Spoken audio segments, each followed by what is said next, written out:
Once again, hello guys! For today's video, hari naman kita diri subong mag-food trip naman ta. Dili sa ginatawag nila nga moon plate. Pag sulod mo pa lang perti ka gwapo gid ang ambiance nila, kag medyo presko ang datingan. Paglantaw mo sang menu nila perti ka gwapo, damo pilian kag barato gid makita nyo man na dira. Muni siya ang area, very aesthetic kag kapresko tambayan. Pinakanami sa tanan nami ilang serbisyo. Amo ni siya gin try namon nga food nila guys. Nagtry kami sang tempura, squid calamares with salted egg.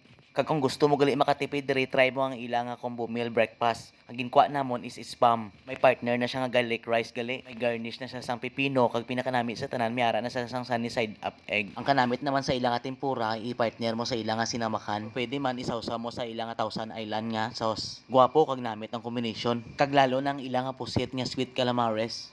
Namit ang gin-combine nila kay miara sang halo nga salted egg. Solid. Amo galing nga gintawag siya nga calamares mga preps. Kay kung magkaon kasi nagyakalma ka. Kalmalares. joke. Maliwat ka pa. O hindi man nalata nga gutom-gutom. Di ko di mga preps Gitingog ko na nabiyang para sa pamahaw ko buwasaga. Amo na nag-order kami sa breakfast. Sunod bala mga preps, sabay-sabay tadi kaon para sadya. The more the merrier Simo be. Sige lang kay kung magdaog ko sa surprise pang librehon takamutanan. Kaya bala ko numero kay Tayanta.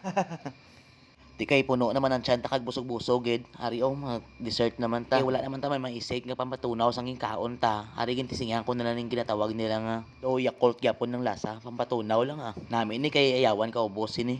Buwas naman Bye.